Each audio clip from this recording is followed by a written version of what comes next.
Good morning.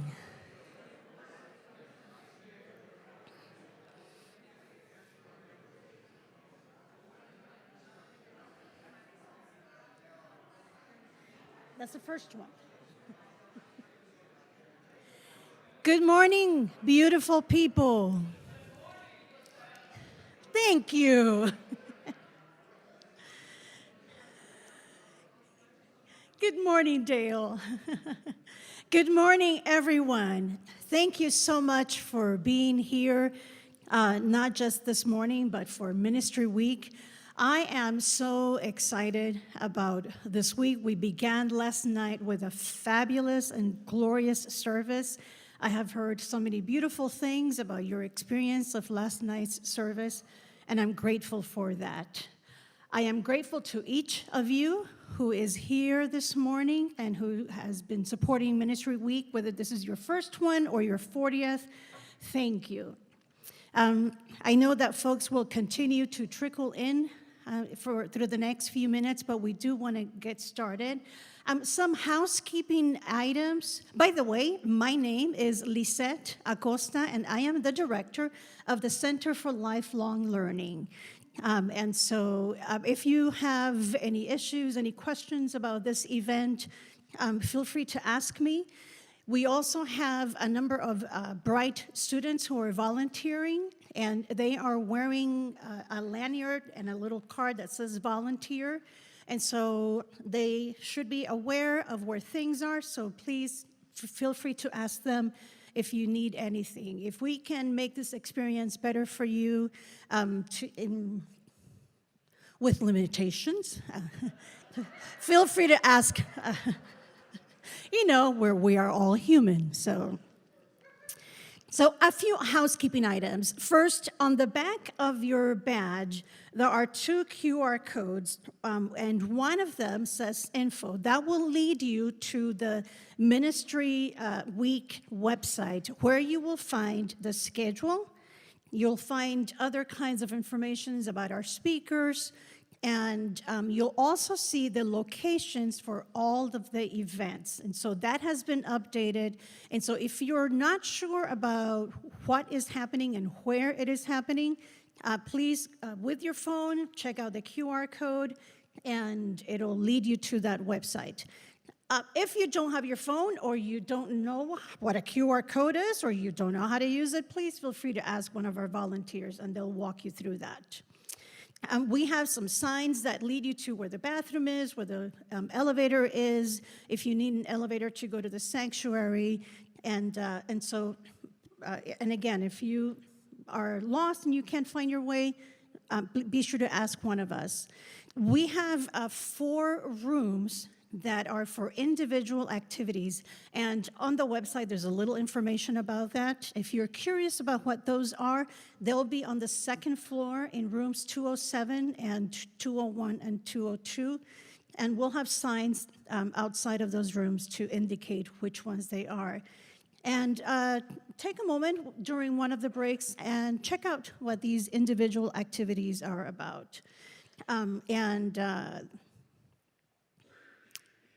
Yeah, see, I should have written this down. It'll come to me, and I'll announce it later. So I want to welcome my dear friend, Dr. Barbara McClure, so that she can introduce our speaker for this morning. Thank you.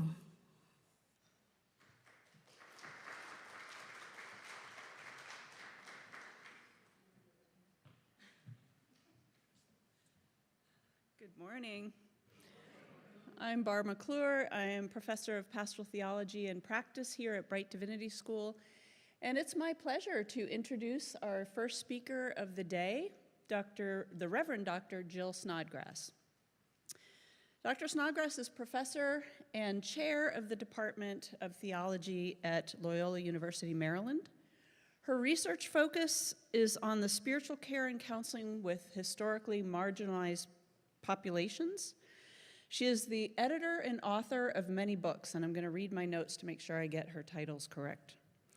The Art of Spiritual Care Across Religious Difference, Moral Injury After Abortion, Exploring the Psychospiritual Impact on Catholic Women, women leaving prison, justice-seeking spiritual support for female returning citizens, and understanding pastoral counseling. She also has a number of peer-reviewed journal articles, and her book should be available for purchase if you're interested at the book table. Dr. Snodgrass is an ordained minister in the United Church of Christ. Please help me in welcoming her to our stage.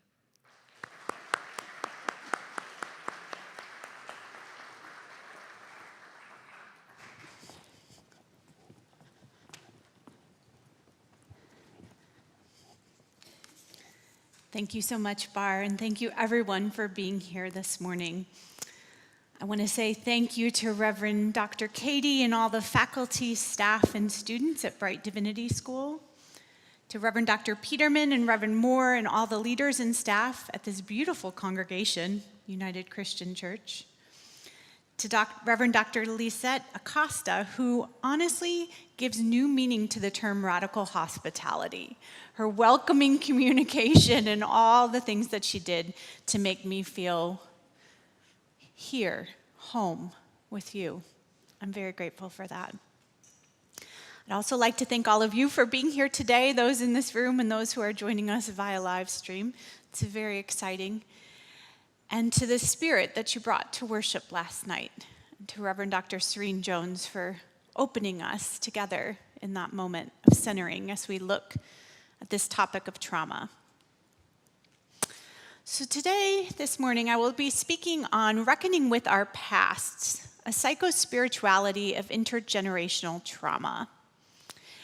And I believe that wherever our ideas come from, however they are formed and challenged and refined, that's with, for others. And so even though I stand here this morning in just one body, I'm really bringing the wisdom of many different minds with me, as I had the opportunity over the past couple of years to collaborate on this project titled Reframing Trauma, a psychospiritual theory and theology. So you can see here on the screen behind me the names of some of the contributors of this book, but my co-editor, Reverend Jan Holton, who's on faculty at Duke Divinity School, we put our minds together and said, we need something that brings awareness to the tension of how we define trauma. And I'm going to say more about this because it feels as though just about everything is traumatic these days. But then we have this clinical diagnosis of PTSD that says, well, not everything is trauma. And so how do we understand this psychologically, but how do we understand this psychospiritually, theologically? So in the first part of my presentation this morning, we're going to unpack some definitions because I think it's good to make things more complex first. It's a nice first step, right? I also want to highlight that Reverend Dr. Cody Sanders was a contributor to this book. You'll be hearing from him this afternoon, so I'm grateful for his participation in this project and look forward to learning from his wisdom further. So I'm a planner and I'm a teacher, so I'm going to give you what we're doing this morning, which is some movements. I'm going to start with a little prolegomena, the things we say first, and then define these key terms. And all of these are terms that we use to help us attempt to name what is so overwhelming. We're going to do some discussion on that, take a break as we do that, and then we'll move into unpacking this topic of intergenerational trauma. What is it? What's the history of this? What are the features that distinguish it? How does it move from generation to generation? And then we're going to engage with a case study, which I think will be really rewarding for us. After that, we're going to move into a psychospiritual understanding of intergenerational trauma, and I'm going to offer you some tools, some practices, some ways of thinking about how in pastoral ministry we can accompany and care for those who are experiencing this. We're going to turn back to that case study again to say, what do we do with this case? And then hopefully at the end we'll have a little time for Q&A.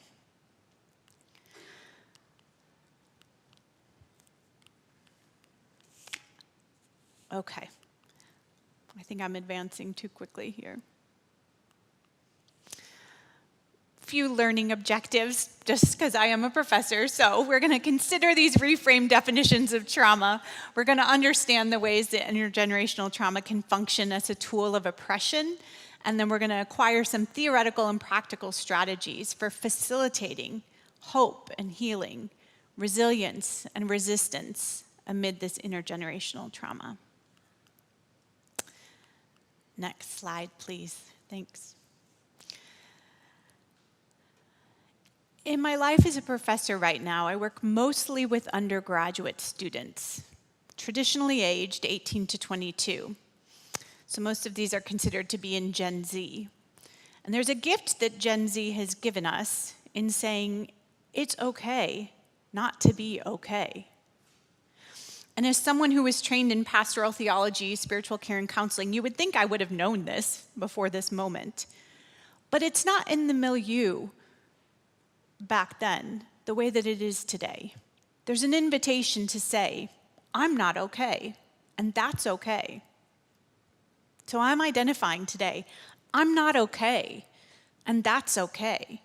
I'm coming to you from Maryland, where I live in between Baltimore and Washington, D.C., and I have many friends and family members who are government workers whose names have been cited as folks who have participated in DEI trainings.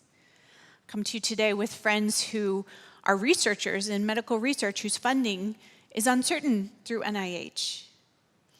I come to you today, much like Reverend Dr. Serene Jones shared with us last evening, with students who are undocumented. Last Friday, I trained faculty in the theology department on how they are to respond when ICE representatives come to our campus and what legally we can do beyond what we can do pastorally. So I am not okay, and I think collectively we are not okay. And if we're feeling okay, then there's something not okay about feeling okay right now, okay? You with me? All right. So on that, I want to read to you the opening of Reframing Trauma, because we wrote these words over a year ago, but they ring differently each time you return to a text.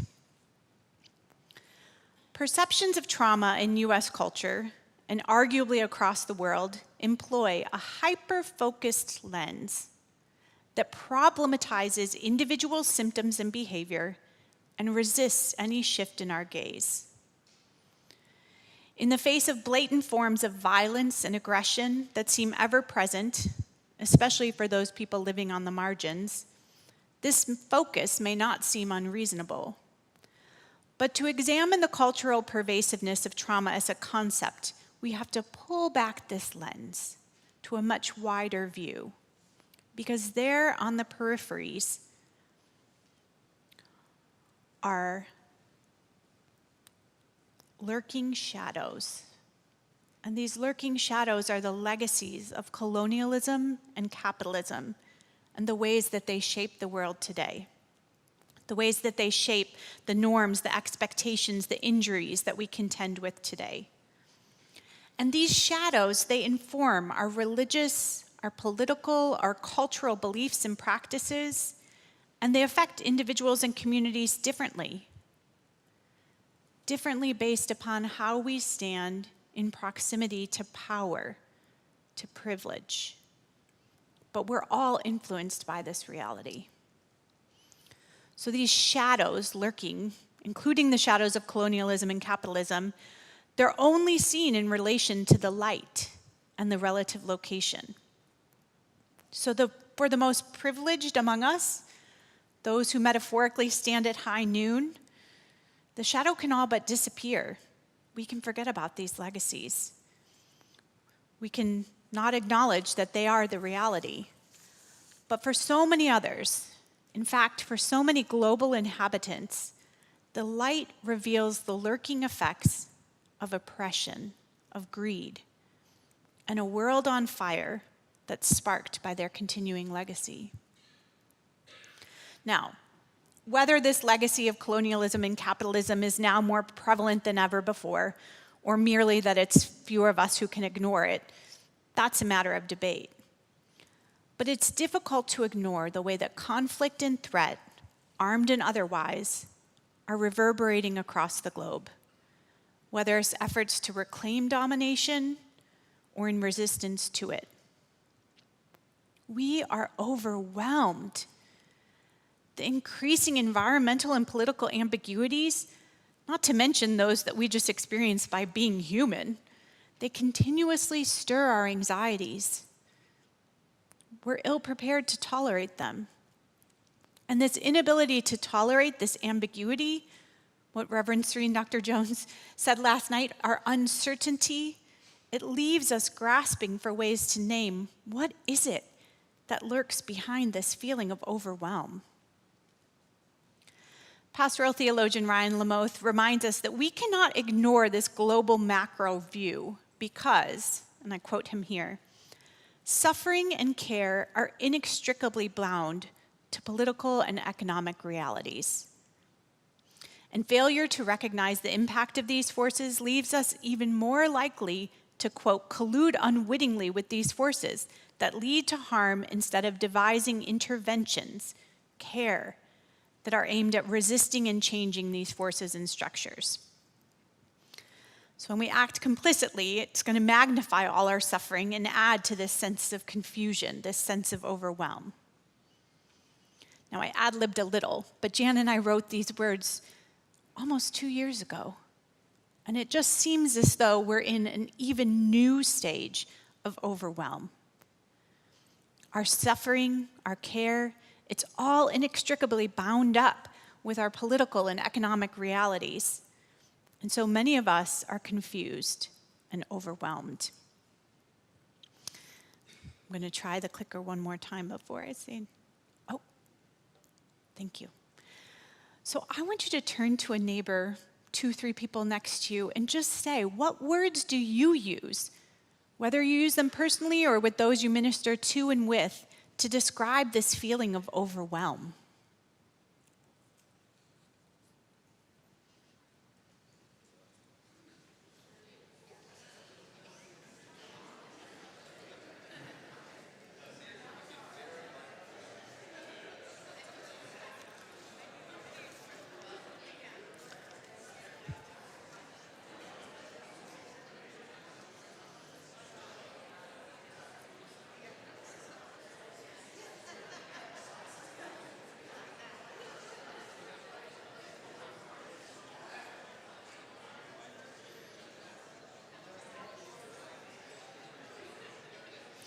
Okay, I'm going to call us back forward, and I know some of you have very loud projecting voices, so tell me, how do you name this feeling of overwhelm? What words do you use?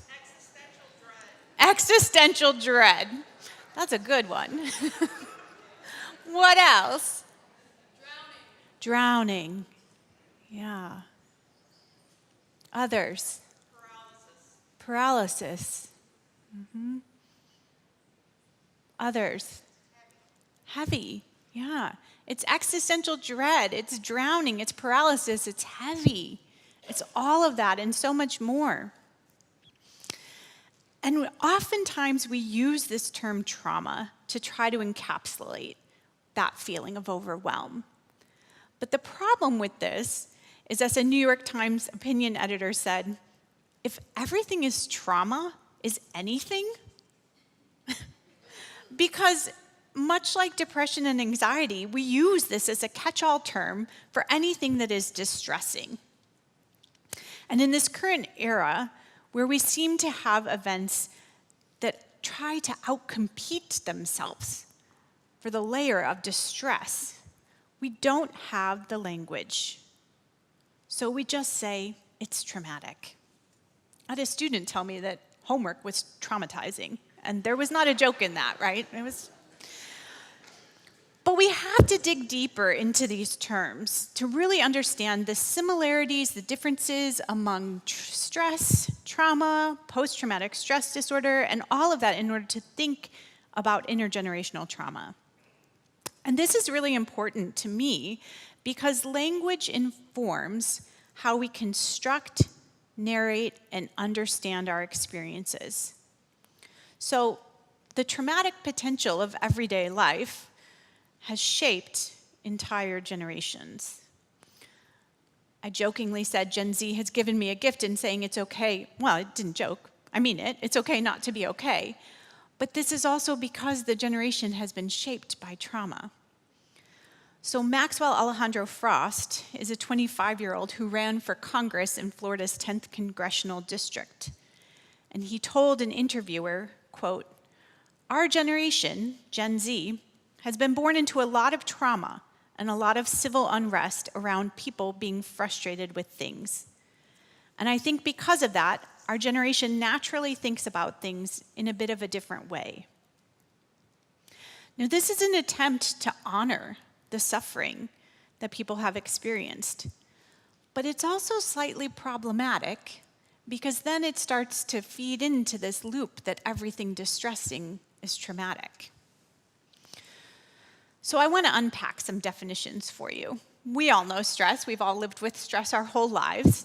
But I want to give you a minute just to read through this definition of how the American Psychological Association defines stress.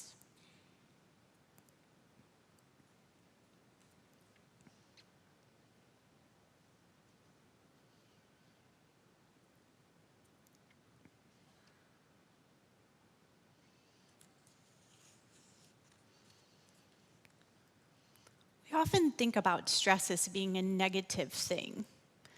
But I have to push back on that a little because there are different kinds of stress, and not all stress is distress.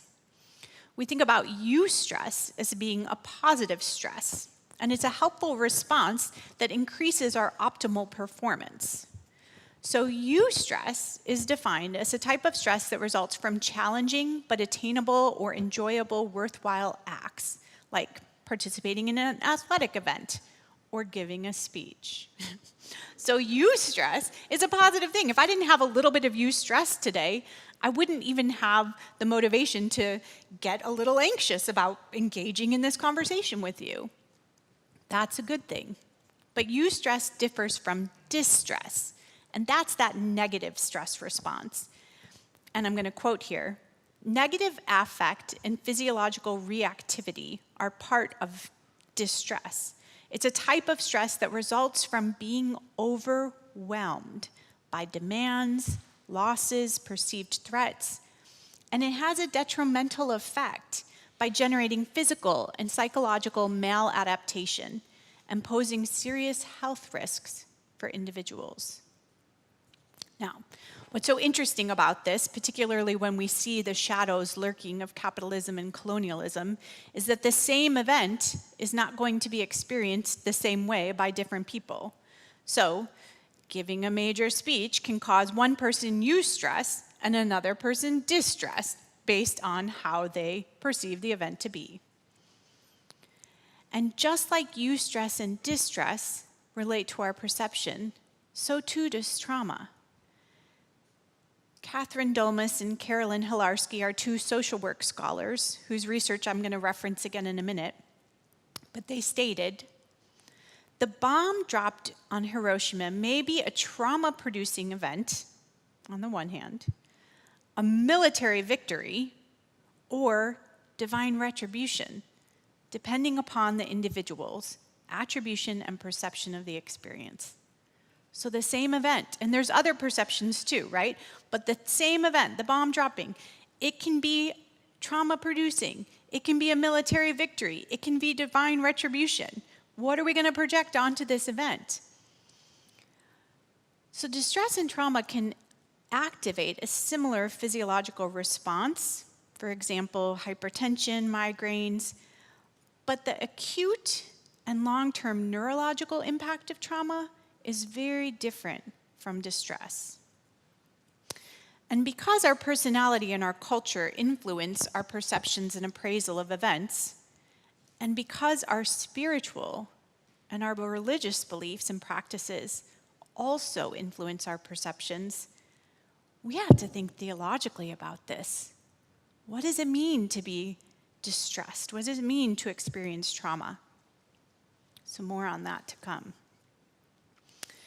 Now, I said that trauma and distress are similar but distinctive, and I'll give you another minute just to read over this definition from American Psychological Association. And I want to say This understanding of trauma is not the same as PTSD, as post-traumatic stress disorder.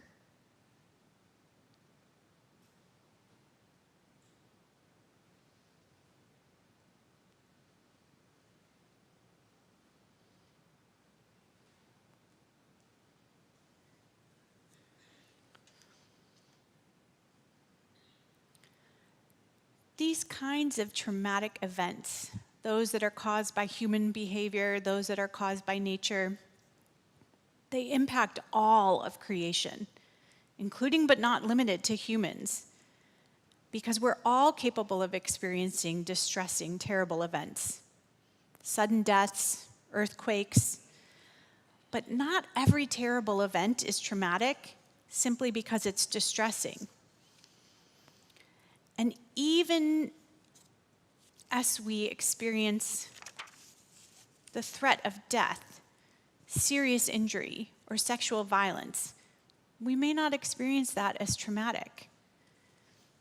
There are diffuse and persistent injuries that humans endure: racism, eco-violence, socio-political and interpersonal injustices. This is a lot of the stuff of intergenerational trauma. They continuously injure individuals and communities. That's different than just stress. Not to minimize stress, but that is different.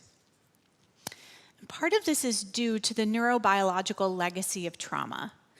And I'll say more about this with its epigenetic nature. But many of you are probably familiar with the idea that trauma is stored in our bodies. It arises from our subjective appraisals and perceptions. So, as I said, terrible events like a car crash, they can be a traumatic event for one person and distressing for another. But some of that has to do with our ability to adequately metabolize or to process in our bodies that felt sense. What makes this distressing for one and traumatic for another? Now, this understanding of trauma includes elements of PTSD, but the problem is that PTSD is really a clinical diagnostic term that we've started to throw around almost willy-nilly, right? Homework gives me PTSD. I joke not on this. So while biomedical definitions of trauma, they're essential, right? It's important for our diagnosis and our treatment, but they're necessarily narrow. They're necessarily limited, and they're designed to serve a biomedical system, right? This is a system in the United States. Where this comes from in the DSM, in the Diagnostic and Statistical Manual, is intended to serve the healthcare system, which many of us would say is an unjust system. So we have to have specificity of terms with PTSD, but we're using this as a diagnostic category in order to request reimbursement for the treatment of it. Do you see how that's part of this? So we can use this definition, there's nothing wrong with it, but we have to know where it comes from and what it is that's different from trauma more generally. Over 20 years ago, psychiatrist and philosopher Patrick Bracken argued against what he termed a trauma industry. Biomedical conceptualizations of trauma reify universal truths about terrible events by positing that the mind, regardless of whose mind, will process these events in the same way. But our autonomic nervous systems function differently, right? Our meaning making is highly subjective and it's contextual. So the movement for global mental health and contemporary psychological aid to refugees helps to exemplify this problem that Bracken raised, the problem of the medicalization of distress. Humanitarian psychiatry has, over the last 20 years, exported this Western medical model of PTSD and the consequent dependence on trauma language to refugee and internal displacement camps, to disaster zones, to conflict areas around the world. And interestingly, there's often a lack of an indigenous word for trauma. And even some of the common responses to the effects of trauma in these other cultures, we look at, for example, South Sudan, who's been engaged in a level of conflict for decades, longer. There's no indigenous word for trauma, but we've exported one. Rather than using Arabic words or cultural concepts that are normative, PTSD has been imported to describe the specific clinical symptoms of trauma.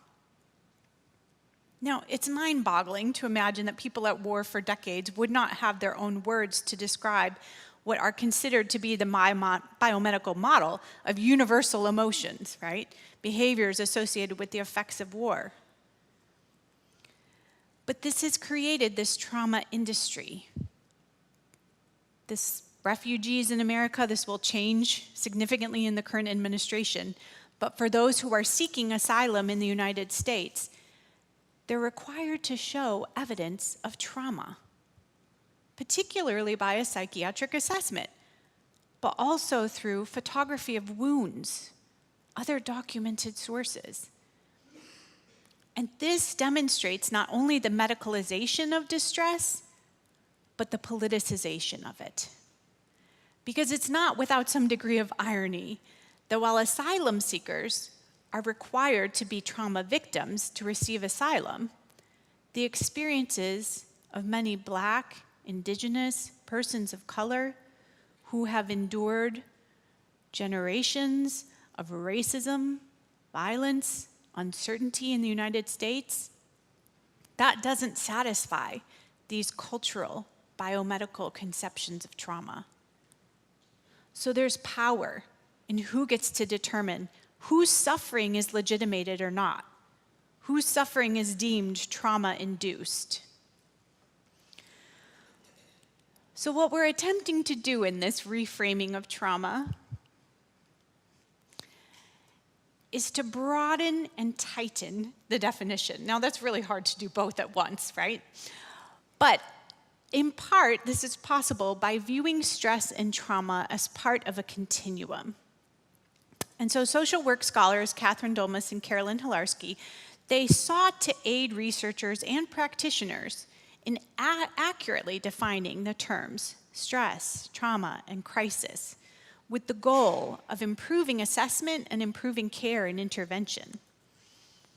So they conceptualized the stress-trauma-crisis continuum to explain the uniqueness of and the relationship constructs, each of which results from the perception of the event, not the event itself.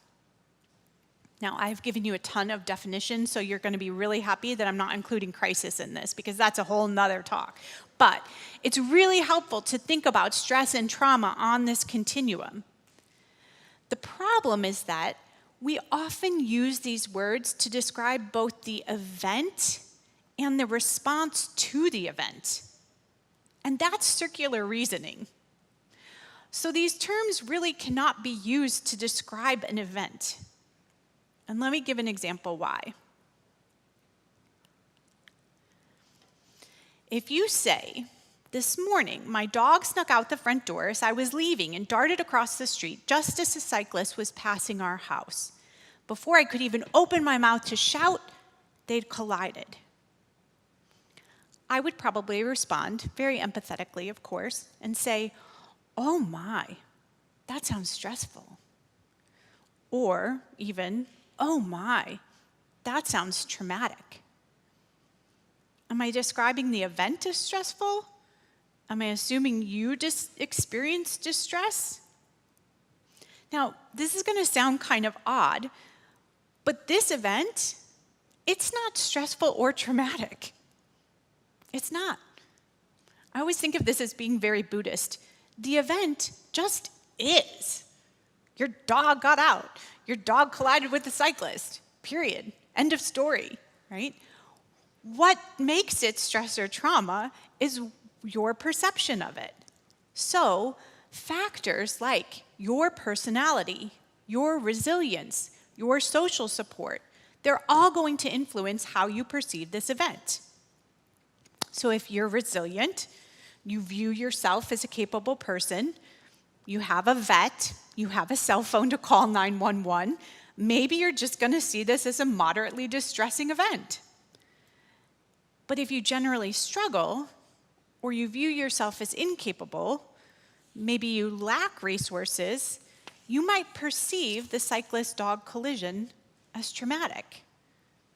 Or maybe your dog is your sole source of social and emotional support in the world. That's traumatic. But again, it's not about our actual capacities or resources. It's about our perception of those. All right. So I've thrown a lot at you in terms of these terms, these constructs. But what I want you to be thinking about is whether or not it's important that we differentiate stress from trauma, trauma from PTSD. What service does it do for us if we think of these all as names for overwhelm? And what service does it do for us if we try not to name the traumatic as stressful or the stressful as traumatic? So toward this end, I want you to learn from one another. I want to learn from you. By having some discussion around what impact, if any, do these definitions have on how you conceptualize trauma? You read this word in the news probably every day. Can you think of a time in hindsight that maybe you considered something to be trauma, that maybe more accurately you would say was probably distress? Or maybe the opposite. Maybe you've had an experience that you've been naming as stressful that you might think is really potentially traumatic. And then in what ways does precision of terms matter, and in what ways doesn't it? All right, these are big questions. So we're going to have 11 minutes, and this can include a potential bathroom break for those who need it. But it is right now 9:39, so we're going to come back at 10 till 10, and we're going to unpack this. So thank you.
I'm just going to ask you all to take 3 more minutes for discussion, for conversation, for a bio break, and then we'll come back together. 3 minutes.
Okay, I'm going to invite you back together.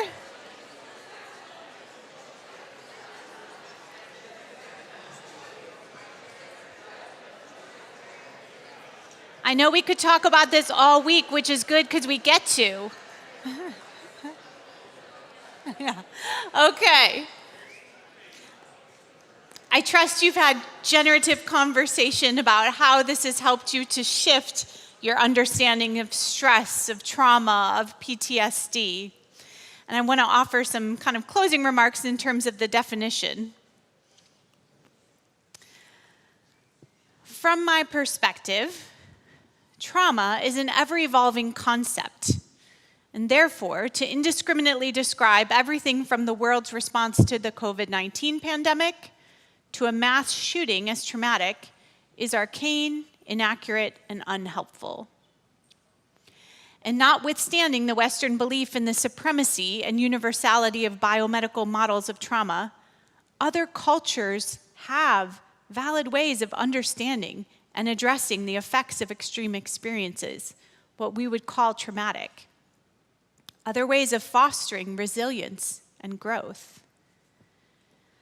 And theological and spiritual wisdom offers insight into how stressful and traumatic experiences can be both life-limiting and life-giving, both despairing and the impetus for growth and resilience.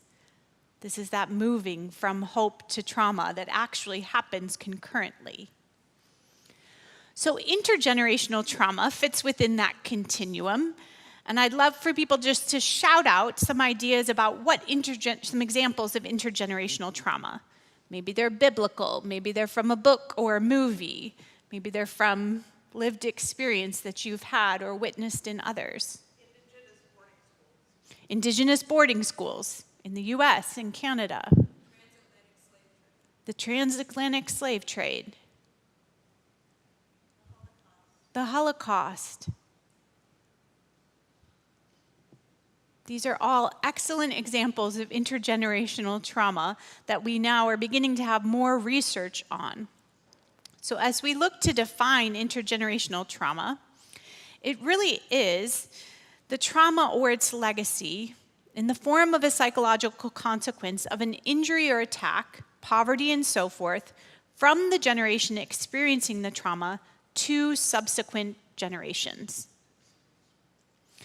The transference of this effect is believed to be epigenetic. That is, the transmission affects the chemical marker for a gene and not the gene itself. And I'll say more about epigenetics. But the trauma experienced by the older generation is translated into a genetic adaptation that gets passed on to successive generations. So in the example of the transatlantic slave movement, 400 years of passing on this epigenetic marker, right, through the genes. The trauma reactions are going to vary by generation, but they often include experiences of shame, increased anxiety and guilt, a heightened sense of vulnerability and helplessness, low self-esteem, depression, suicidality, substance abuse, dissociation, hypervigilance, intrusive thoughts, difficulty with relationships, attachments to others, difficulty regulating aggression, and extreme reactivity to stress. And the exact mechanisms of the phenomenon remain unknown, but they're believed to involve effects on relationship skills, personal behavior, and attitudes and beliefs that affect these subsequent generations. Now, the role of parental communication about the event and the nature of family functioning appear to be particularly important in the transmission of trauma. In the next slide, I'm going to show an image of shoes of Holocaust victims. So I invite you to look away or take a break if the image will be distressing. But it's important that we look into a brief history of intergenerational trauma.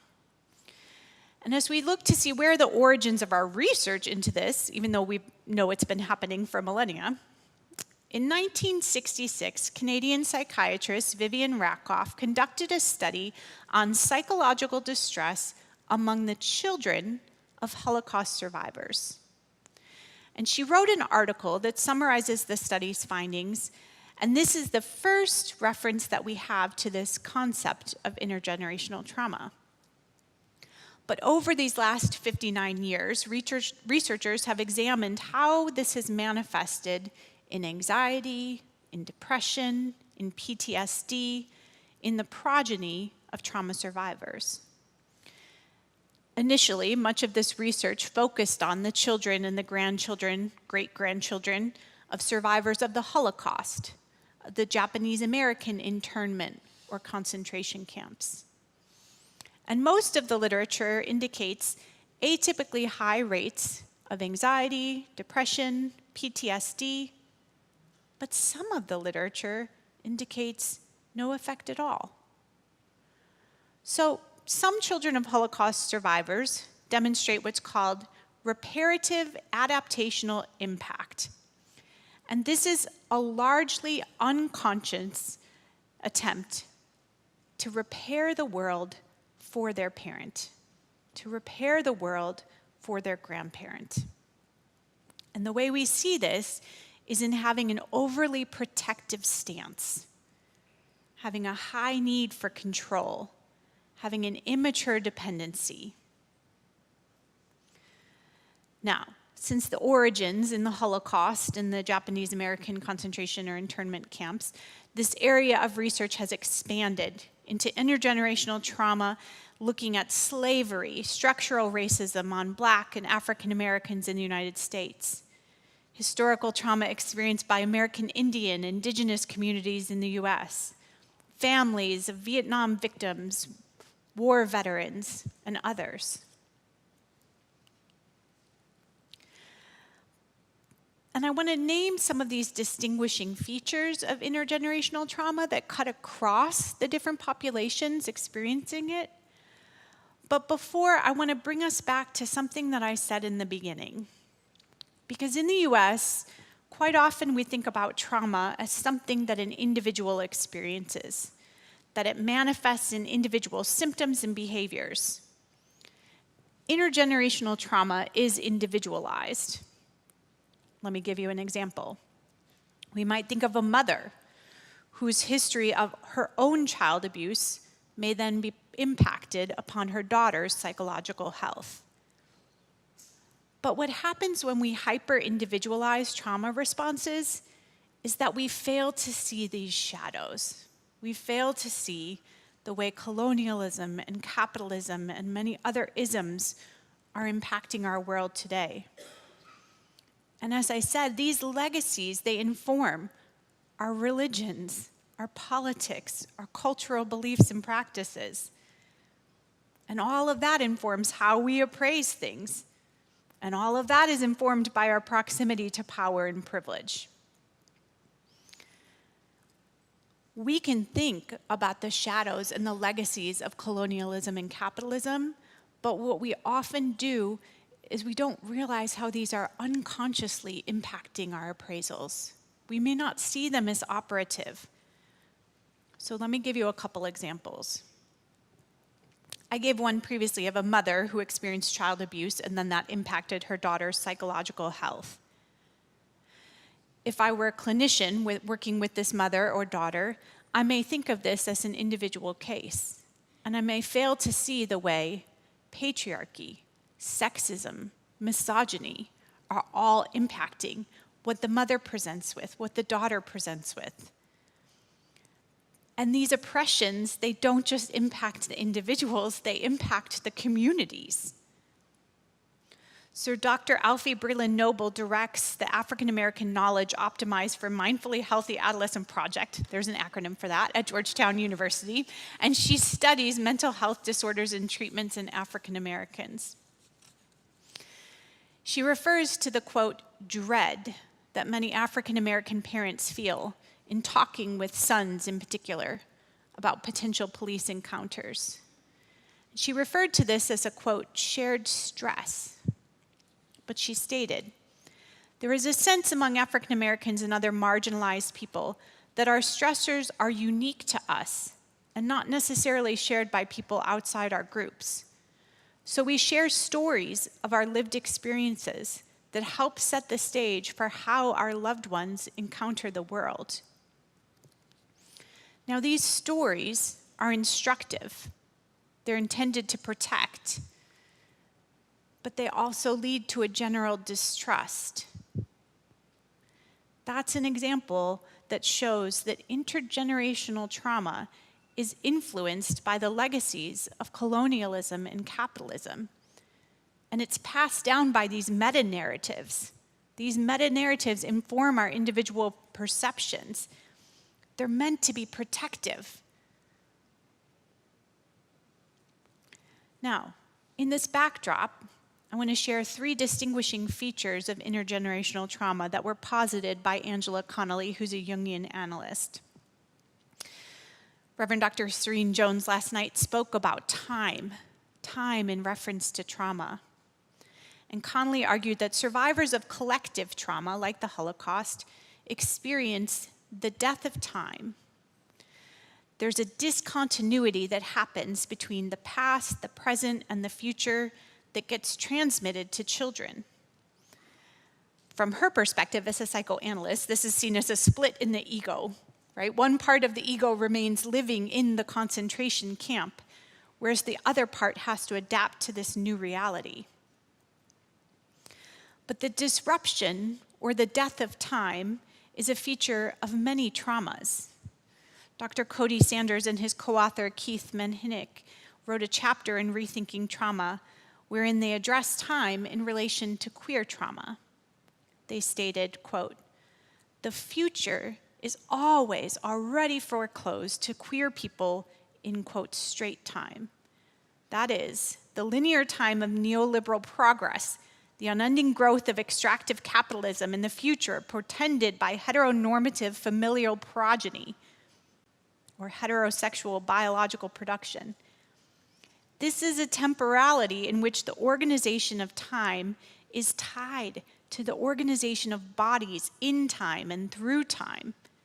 And in straight time, the present is a hegemonic construct, and any time to come is beholden to a form of presentism. in which economic, political, and techno futures are only derivative versions of the present, always presumed to be getting better. Getting better. But for whom? With these traumas, the future is at stake. It's foreshortened. But we're also living in the past. So this rupture in time that's associated with trauma makes it easy to see how children have inherent memories that were not from their own experiences. And this disrupts temporality. In the example of the Holocaust, they inherit memories from experiences they didn't have of the concentration camps. For children of queer parents, they may inherit these foreshortened futures that result from the hegemony of straight time. What's getting better?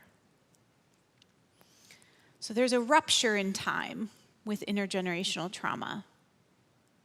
There's also a loss of language.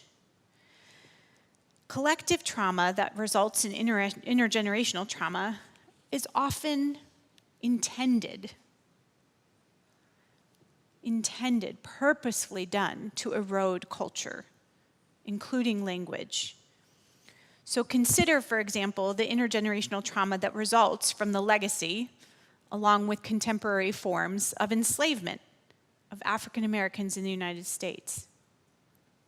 These intentional acts of terror were and are intended by white supremacy to erode culture, by forcing use of a language other than the primary language of a culture, by changing names, by cutting hair. Or to give another example of Holocaust survivors, there's a loss of concreteness in thinking. There's a struggle to use metaphor to express things in any language except the most literal language, to dream. That loss of language when it comes to intergenerational trauma is intentional. And then third, we have this disappearance of narrative. For example, it was named the indigenous children who were detained in government, often church-run boarding schools, who endured forced cultural abandonments that stripped them and future generations of collective sacred narratives. Now, we're humans. We are a storying species. And those intergenerational trauma destroys ancestral narrative. Our stories, our memories, they're manipulated by perpetrators of violence and oppression. Our stories are our own, but they're not our own. A few weeks ago, I had an opportunity to hear Nicole Hannah-Jones, who's the curator of the 1619 Project, and heard her speak, and she talked about how our collective memories are so often rewritten and manipulated to maintain powerful people in power. And some stories are just destroyed. They're taken away. And then other stories are glorified and worshiped. So, with this storytelling, we think about how our stress and trauma transmitted from one generation to the next. And one of these ways is through communication. So the example that I gave before of African American parents who experienced dread related to the shared stress of police brutality, they narrate this over subsequent generations. In a study that looked into the 1994 Rwandan genocide of the Tutsi, there were 41 families that were studied who observed how trauma was transmitted between mothers and their teenage children.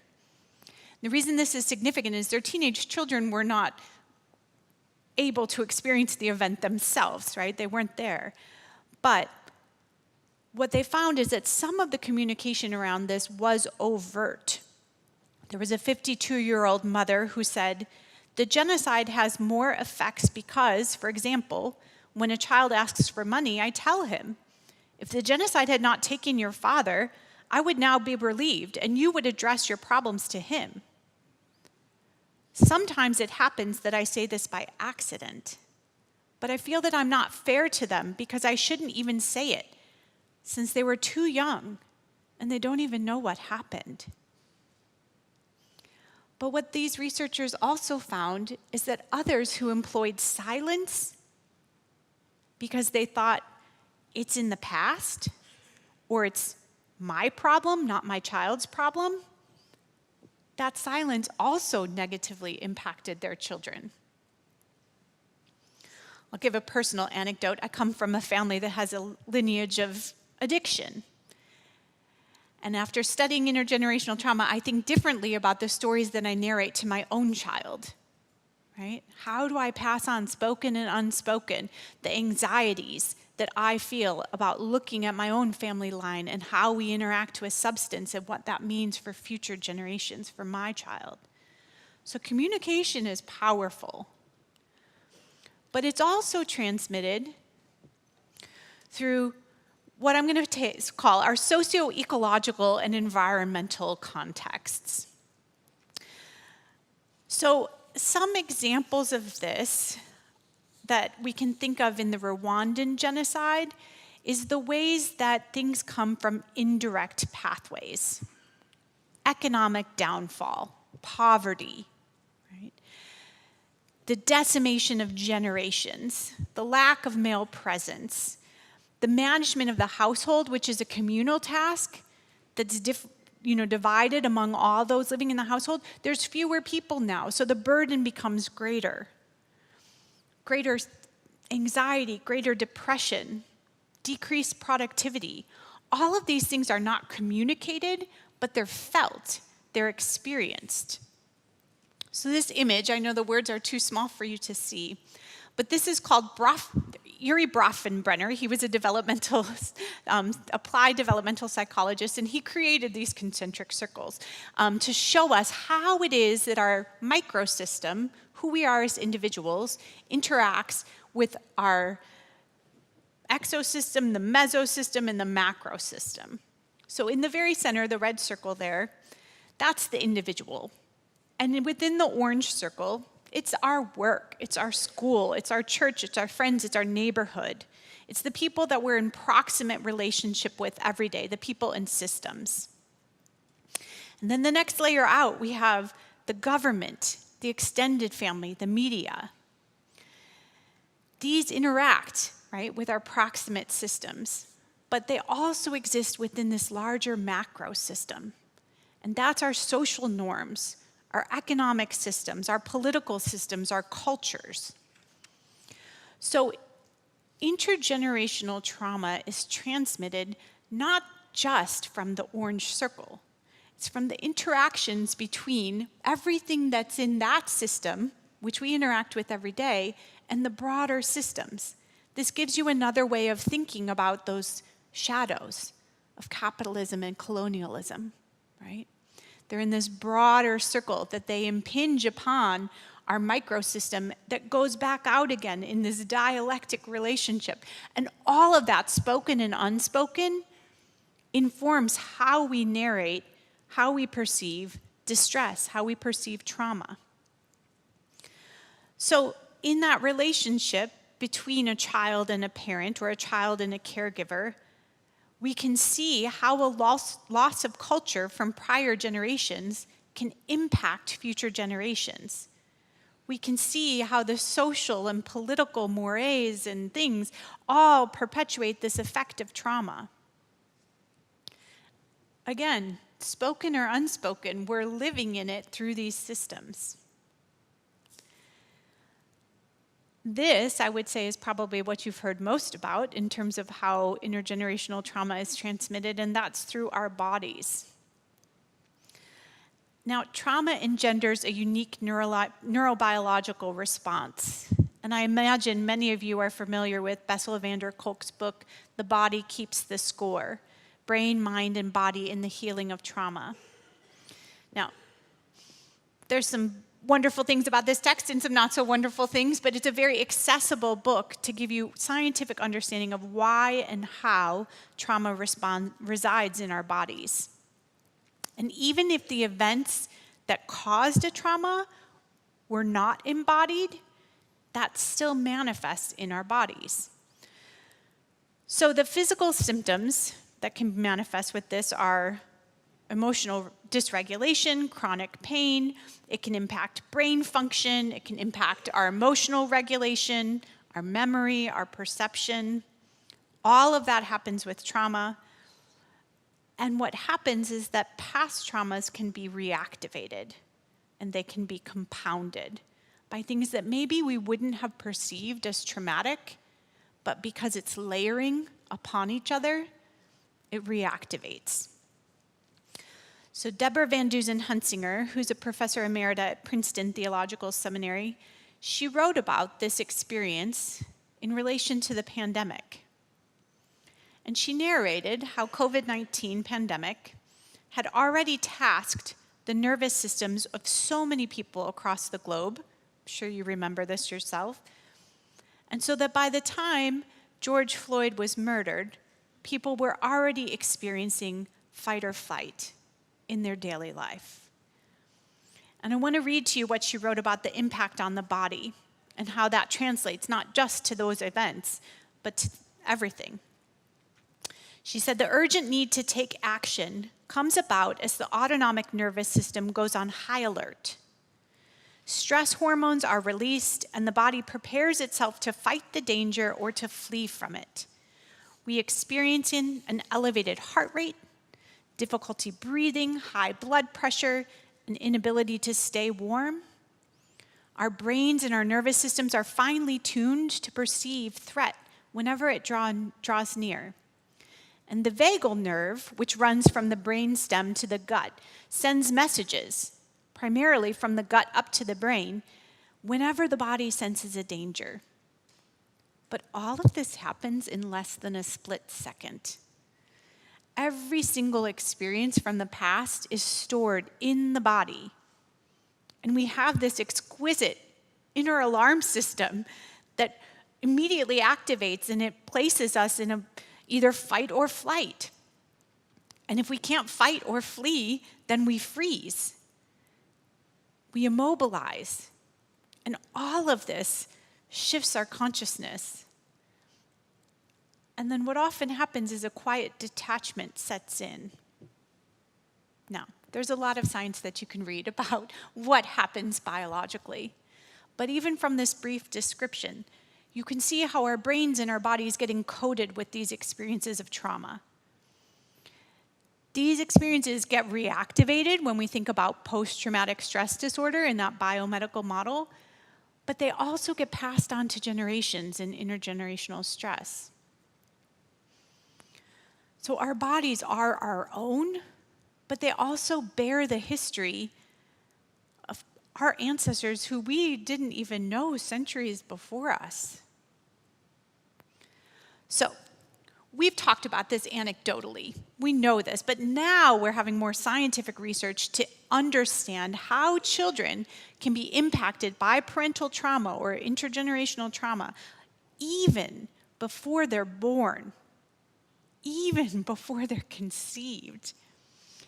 And this line of research is supported through epigenetics. This started in the 1990s, and really what this helps us to understand is how our behaviors and our environment can cause changes in our genes. Now, this is very dumbed down, but I want you to know a little something about this, because it's not that a genetic mutation happens because these changes are reversible. They don't change the sequence of our DNA, but they do change how our bodies react to or read the DNA sequence. So, the term for this is DNA methylation. And one way to think about this is that the environmental events that we experience increase methylation in some gene sequences and lower it in others, or silence it in others. So let me give you an example. In the winter of 1944 to 1945, in the Netherlands, there was a severe famine. And researchers found that people whose mothers were pregnant during this famine so the children of the mothers become more prone to certain diseases: heart disease, schizophrenia, type 2 diabetes. They experienced a change in their DNA methylation levels, increased DNA methylation in some genes and decreased in others. Now, what's curious is their siblings did not experience this. Now, there can be other contributing factors to this, but this helps us understand why some who were exposed to environmental traumas may have some prone to disease, maybe more likely for certain diseases. Let me give you a trauma-related example. There was a study comparing DNA methylation rates in 32 Holocaust survivors and 22 of their children. And this study also used a control sample. And what the findings indicated was that the Holocaust survivors and their children showed changes in the same location of the same gene, a stress-related gene that was linked to PTSD and depression. And that was not shown in the control sample. All of this is to say is that we're beginning to have genetic research that shows how intergenerational transmission is impacted, whether it impacts future generations, whether it's even environmental, living through a famine. These mothers could have been adequately nourished during the famine, but simply by living through it and the impact that they did have, it was passed on to their children. So, what we're going to do now is engage in a little bit of a case study. I want you to be able to think about a concrete example of someone who has experienced intergenerational trauma, and then begin to think about how this intergenerational trauma may function as a tool of oppression. Meaning, how is it that these legacies, these shadows of colonization and capitalism are impacting? So Lisette has some handouts for us. This is a case where I'd like you to get with 2 or 3 different people, maybe 4, and discuss. And if we don't have enough handouts, you can share with someone else in your group. We have 100, so we may have enough. And it is 10:19 now, so we're going to do this for the next 15 minutes. So we'll regather at 10:35.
Okay, I'm giving a little 2-minute warning here to work on wrapping up your conversations.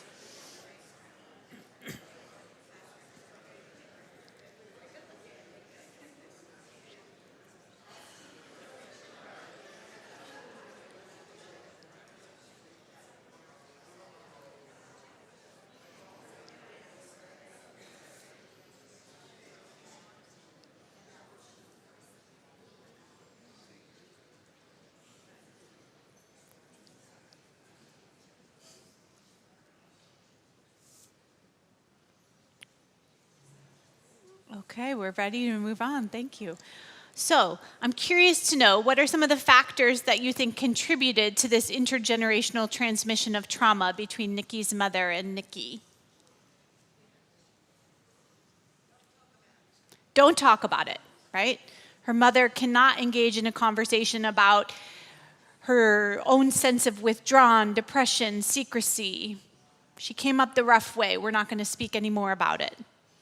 What else?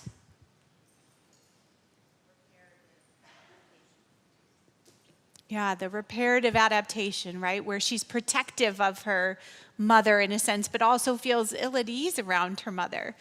They have this bond, but also a diffusion between them.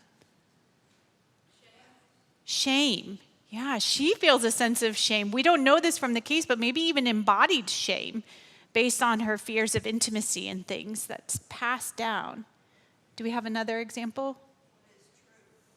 Yeah, what is the truth? That secrecy makes us not even know how to narrate our own stories. So how do you think this could function as a tool of oppression?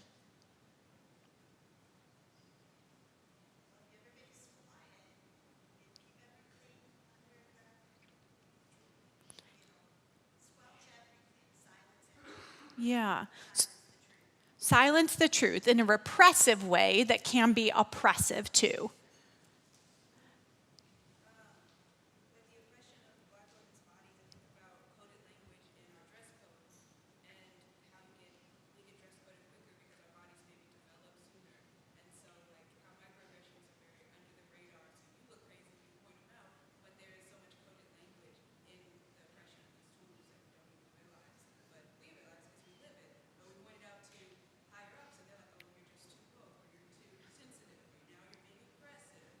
Yeah, that's right. All this embodiment of her being embodied as a black female in the US, her mother being embodied as a black female in the US, right?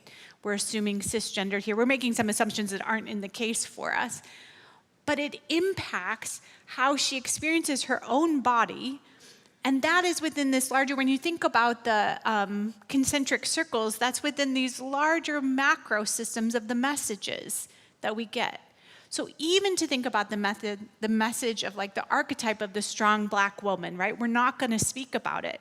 We're going to shut it down. And the way that that's been internalized by Nikki, that's intergenerational trauma. And you can see how that would be a tool of oppression. You could see how, like, even saying you're too woke, right, to have this self-awareness in your own embodied being is a way of keeping down the embodied nature that Nikki has, of keeping her down in terms of her gender, of her sexuality, all of the above. It also prevents the breaking of the cycle of intergenerational trauma. Is she's not able, I mean, if there's silence, she's never able to properly process her feelings about her own body. Yeah, so when we can't engage with it and process it, heal in some way, whatever that means, we'll talk more about that, then there's just the continued transmission. Yeah. The lack of accountability for others with prosecution and arrest, and nobody in the community knows this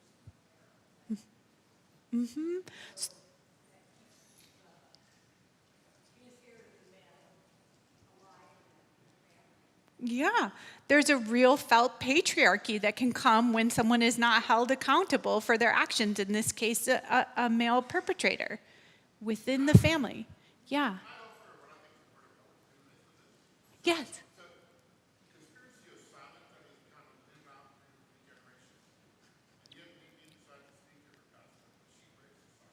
That's right.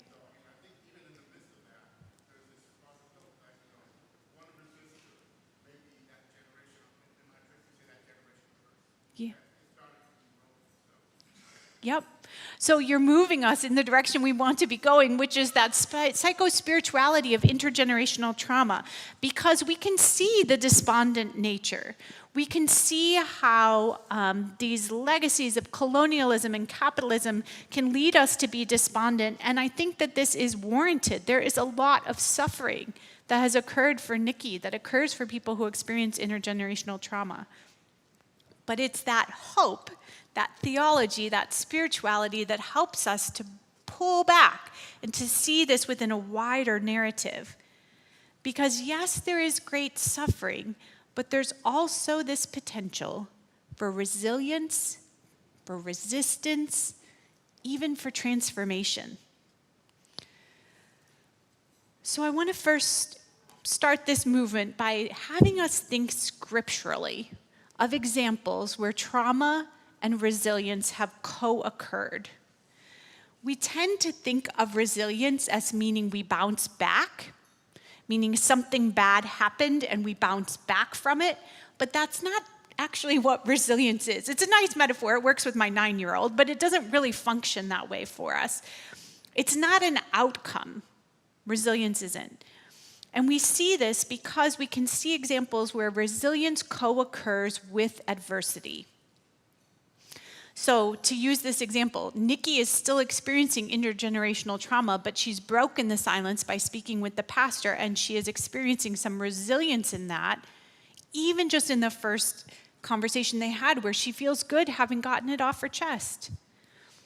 So 3 scriptural examples for us to turn to about this co-occurrence of trauma and resilience. The first being when Jacob wrestles with the angel, as recounted in Genesis. So Jacob wrestled the angel, right, physically toiling throughout the night until the angel departed at daybreak. And Jacob received this blow to the hip that wounded him, that, quote, crippled him for the rest of his life. He got these scars, but he also received a new name, Israel, meaning one who struggles with God. So this was a battle of trauma, a metaphorical and a literal confrontation with his own growing edges with God, but Jacob was simultaneously wounded and blessed in this struggle. Second example, we can look to Jesus. In the New Testament, and time again, we see Jesus with his, quote, back against the wall. This is Howard Thurman's words in Jesus and the Disinherited. And Thurman reminds us of the essential fact that Jesus grew up and lived as a dark-skinned Jew under the oppression of the empire. And among all of the interpretations of Jesus' life and death, the most important speak, as Thurman said, to those who stand at a moment in human history with their own backs against the wall. Now, we know this. God didn't take on human form as a Roman elite, but as a poor Jew. And Jesus lived as an outcast, facing injustice daily. But Jesus' life is ultimately one that displays this co-occurrence of resilience amid oppression. Jesus exercised power by choosing his response to the distress of the world. And Jesus taught that the alleviation of distress, the eradication of injustice, wouldn't come through laws, but by an ethical practice of love, a love that's grounded in love of God, other, self. And sometimes in trauma narratives, when we look at Jesus' life, we have this tendency to think about the crucifixion as being the ultimate sign of trauma. But the cross is really only one end of a continuum of suffering and stresses.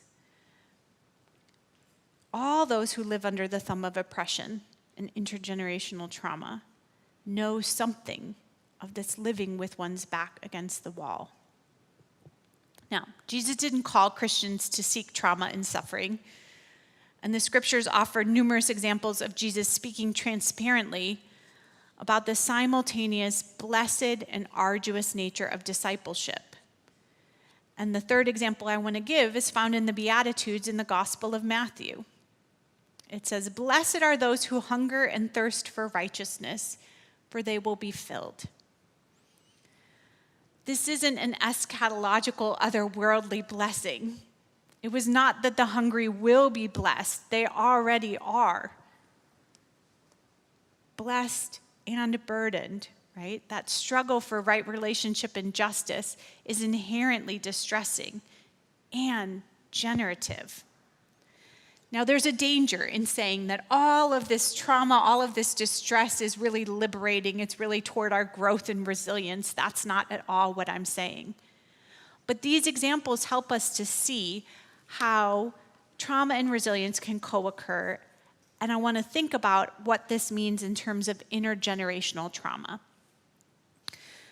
So as I previously said, individuals and communities experience ongoing collective stress and trauma. And this often means that the potential future seems foreclosed.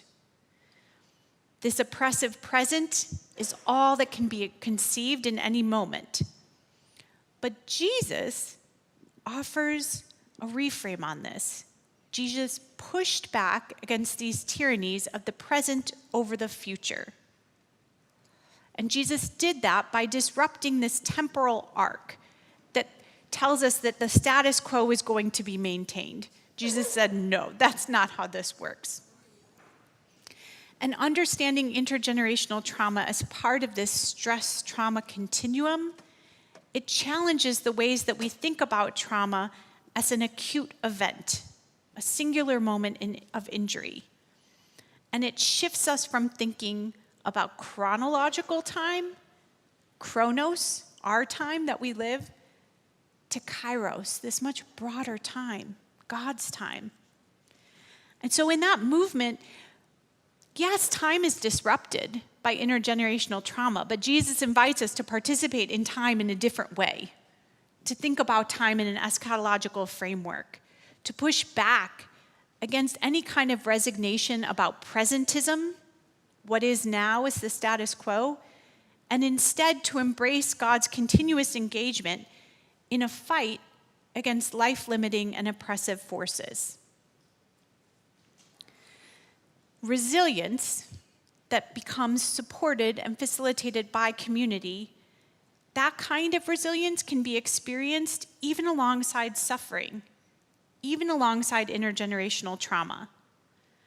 So think, for example, about victim survivors of genocidal rape, members of the queer community in the US and the globe. African Americans enduring the legacies of slavery. In each of these examples, we can think of how social support is so crucial to resilience. It's not merely that social support means accompaniment, walking alongside others. It is that, but it's more. It's a sense of belonging. And belonging is not made possible simply because humans attempt to include one another. Belonging is possible because of God. So it's God's desire for creation, that humans experience this sense of belonging with one another. And this shows us that the root of all of this resilience that co-occurs with trauma, that root is found in God. We know from the scriptures that God meets the beloved in the wilderness of stress and trauma and emboldens the beloved with spiritual tenacity, with courage, with bravery to face finitude, uncertainty, with the energy to persevere. And God created humans with interdependence, with a sense of belonging. And when we live out this belonging, that's when that resilience is facilitated for us within community, even as the trauma is passed to us with and in community. So all of this resilience that happens amid trauma, it's grounded in God and the ways that God created human relationship. So it's not an outcome. It's not bouncing back from a trauma event. It's not a personality trait. Decades of empirical psychology research has attempted to identify what it is that makes one person traumatic or one person resilient following a traumatic event. But really, more predictive than any personality trait or any demographic variable are the social and the economic realities and resources, the worldviews and the meaning making. And all of those factors come through our sense of belonging. So it's not an outcome, right? It's a God-given to us by our ability to be within for community. It's facilitated by God. And so in response to some of the insidious trauma that results from these legacies of colonialism and capitalism, resilience is often resistance. Right? It's resistance because it's a commitment to belong, to be with and for others. Now, I want to offer us 6 different tools or practices or ways of thinking about how it is that we, as we accompany others and ourselves in intergenerational trauma, can work to facilitate this resilience. And I use the term reckon, but I'm not really sure I like this word, because what does it mean to reckon with our pasts when we think about it in terms of intergenerational trauma? One definition of reckon here is just to take into consideration, but another is to judge. So I think that we have to take into consideration our pasts, but we also need to judge them. We need to judge the hegemonic narratives that we've inherited. We need to accept them, but we also need to resist them. And so I want to offer 6 tools or practices for ways of reckoning with our pasts of intergenerational trauma. And the first is found through biblical narratives of intergenerational trauma. And I'm sure we will learn in other contexts that the story, and I've said it today, the storying of our trauma is very important. Clinically, what can differentiate someone developing trauma versus developing distress happens in the way that we are able to narrate an acute event when it is an acute event that causes this. But sometimes our stories are too precious that we can't tell them. We cannot give them voice. And so we look to Christian communities, churches, in villages, in refugee displacement camps around the world, and we see the way that people can turn to the Bible to find solace. And this is because, as theologian Rebecca Chopp says, the word serves as the perfectly open sign. So when the details of our own intergenerational trauma narratives are too difficult to voice, the biblical stories of war, of exile, of violence that are contained in the scripture, they can become sustenance for faith, for hope, for resilience. Brent Strawn reinterprets the purpose of the many violent stories in the Old Testament and suggests to us that they act as detailed confessions that serve as a collective purpose of naming in every gory detail the violence committed and the violence endured. We can engage these stories in a way that helps us to take accountability for the role that we play in intergenerational trauma, but also helps us to endure by seeing the ways resilience has co-occurred. And sometimes these stories don't even have to be told with words. In her book, Joy Unspeakable, Contemplative Practices of the Black Church, Barbara Holmes describes the contemplative practices in the Black church that through generations have narrated these stories of violence, of suffering, of survival. She gives one example of the ring shout during enslavement and how it could carry multiple layers of meaning, from deliverance to disappointment to celebration of survival. And the story is not told in words, but it's told through the body. And in this, there's a demonstration of hope, of courage, of resilience amid intergenerational trauma of enslavement. And she says, quote, "Stories of torture and oppression meant to discourage and create fear become the grist for storytellers who shared mythic narratives of courage. Even the very tools of torture were divested of their power through inversion and sacred ritual." So we can turn to the sacred text to help us narrate this intergenerational trauma.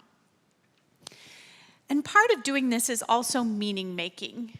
It's restorying our own trauma narrative by turning to biblical narratives, but also reframing the meaning that we make of this.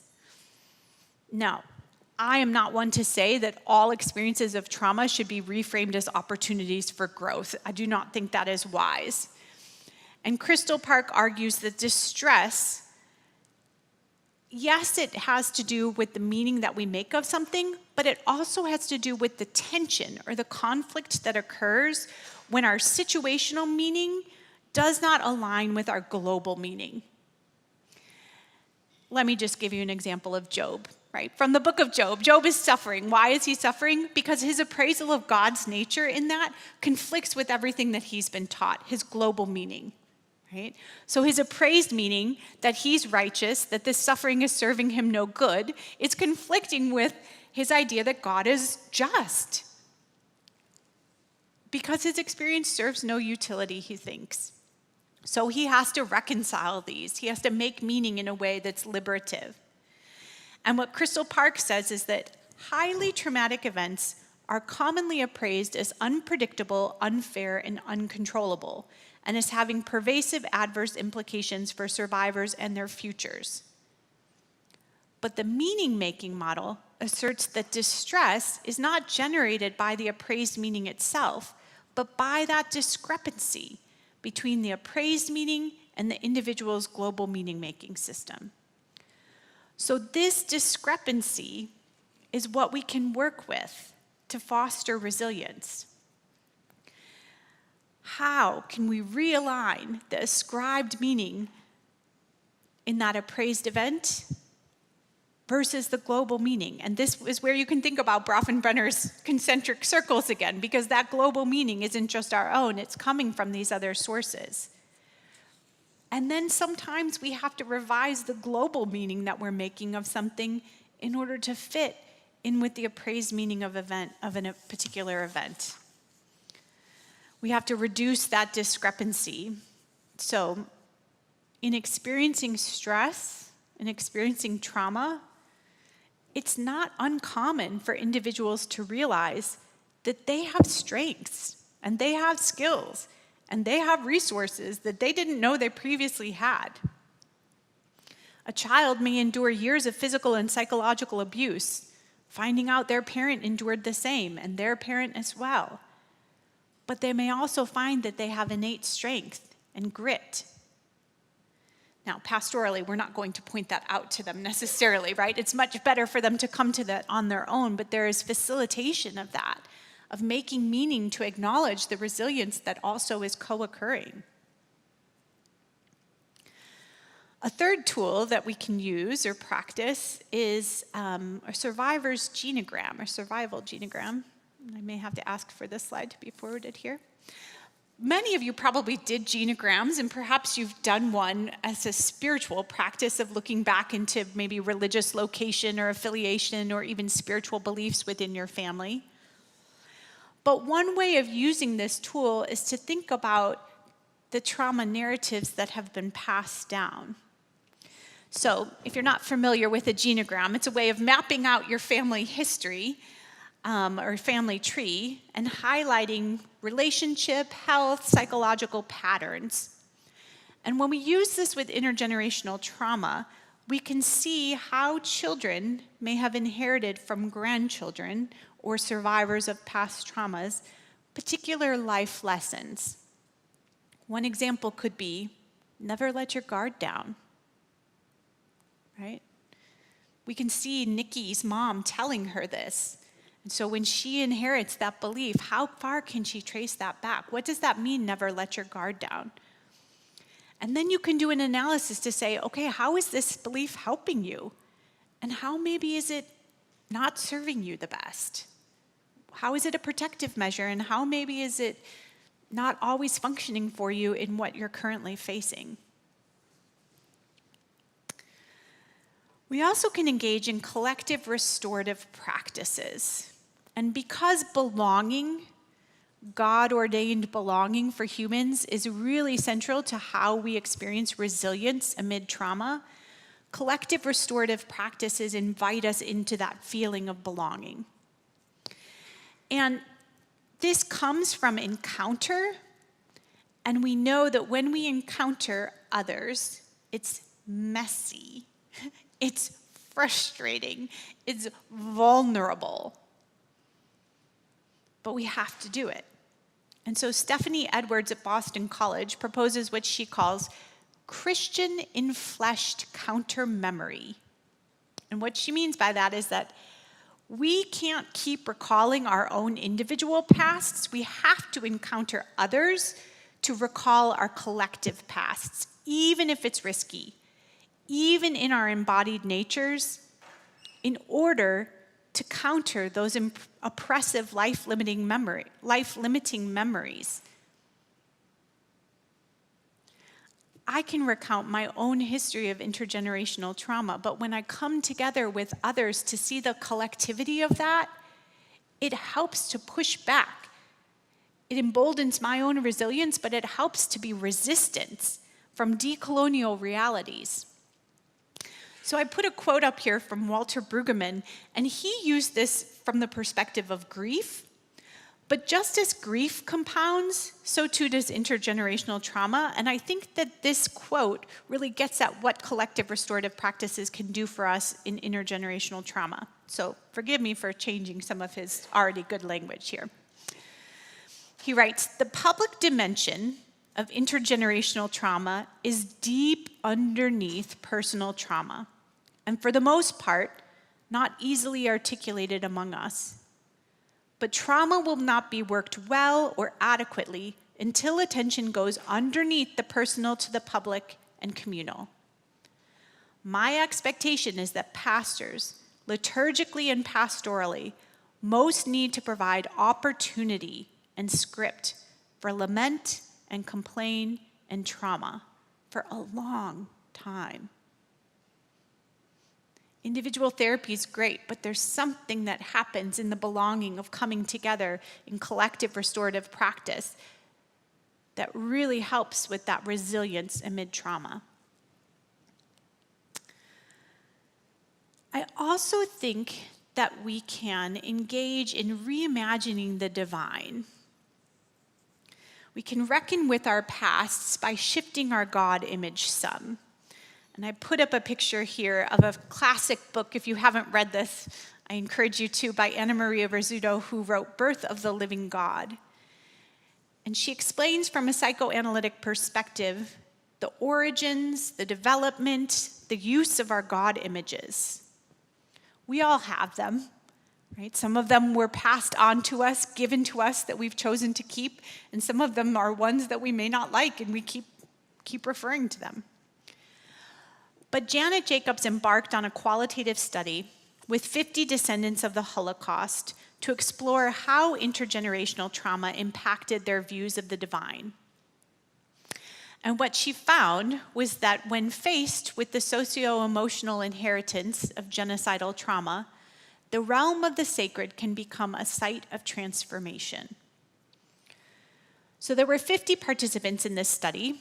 They were all of them children of Holocaust survivors, and many began to reimagine the divine in ways that were not traditional to Judaism.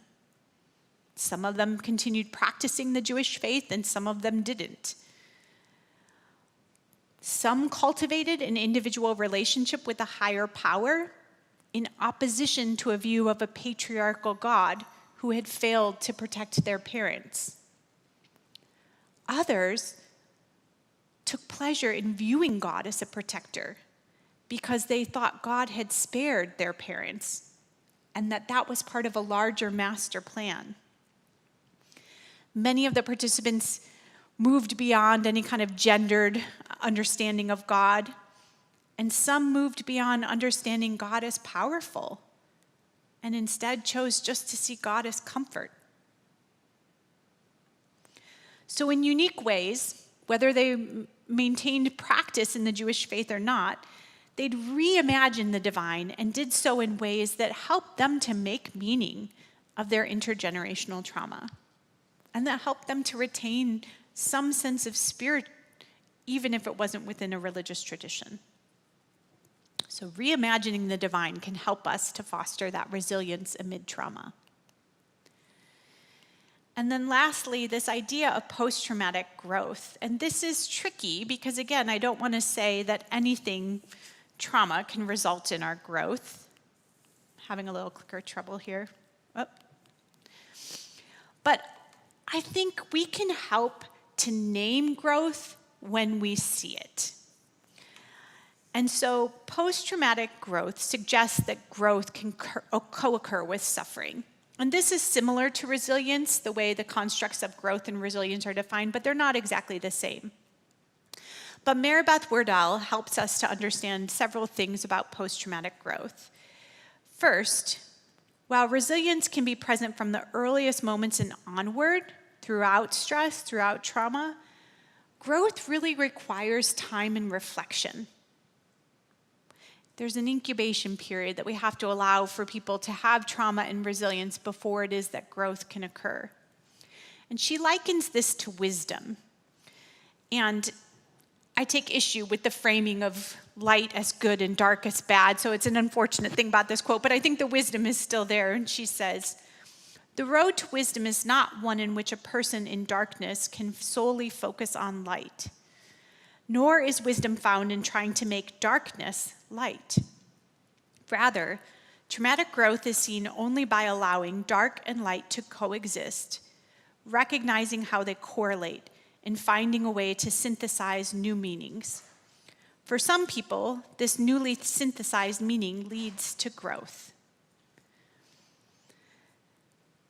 The presence of post-traumatic growth amid trauma is liberating in some senses.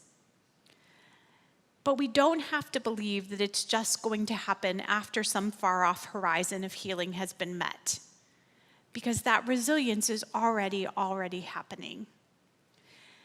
And it can help us to not only learn from the intergenerational traumas that we're still managing, that we're being awoken to, facing, but it can also embolden us to face future challenges.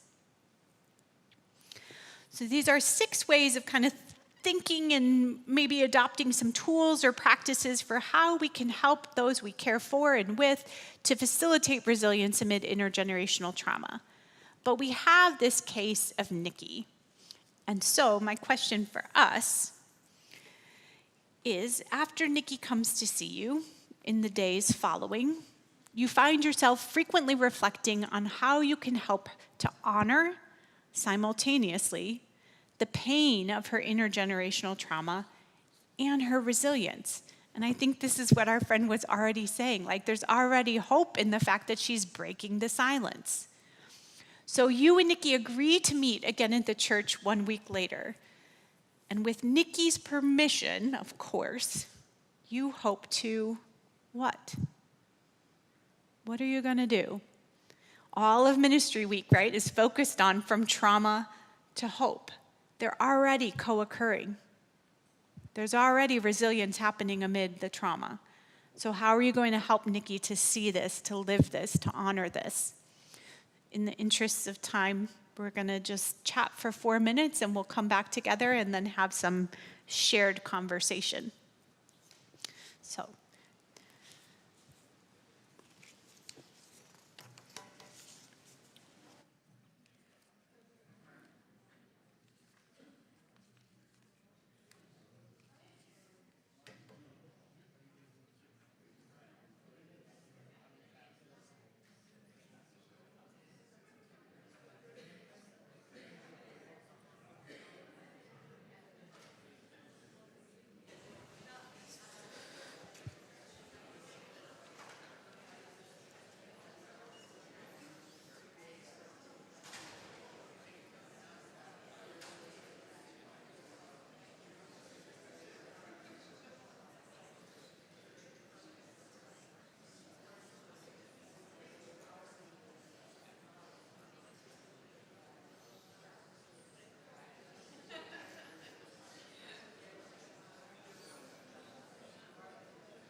Okay, I'm going to call us back together. So what are we hoping for in this conversation with Nikki? What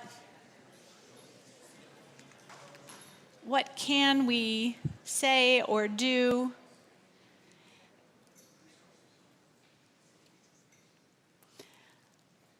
We know that timing matters, right? We know there's a lot of things we could say or do, and this may not be the right time. This is still relatively fresh for Nikki. We also know that we could tell Nikki she's strong, but there's also a shadow side to that, right?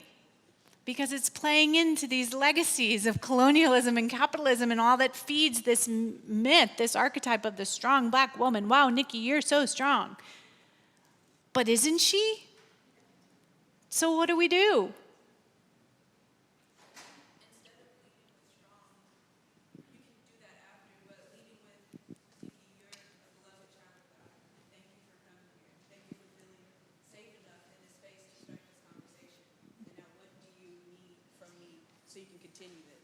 Yeah, we can affirm her, right, as a beloved child of God.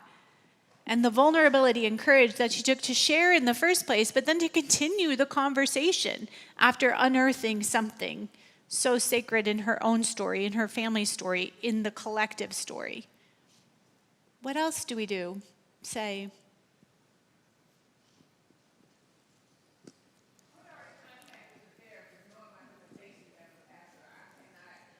Counsel her through this trauma, right? And it's extremely heavy, right? And so with her permission, I would hope to put her in contact with someone who is able to, Christian, I'm hearing behind me, that's able to help her really process that trauma, and not collectively, but to focus on her, and hopefully down the line, she and her family could have conversations. But I have to know my limitations as a leader, and I can't just say, I'm going to pray with you and hope it's all good, right?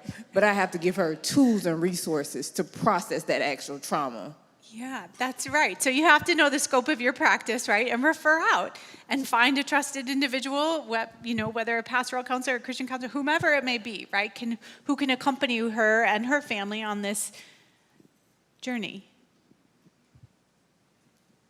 What else? Yeah. I'd say find some time in a worship service to have lament.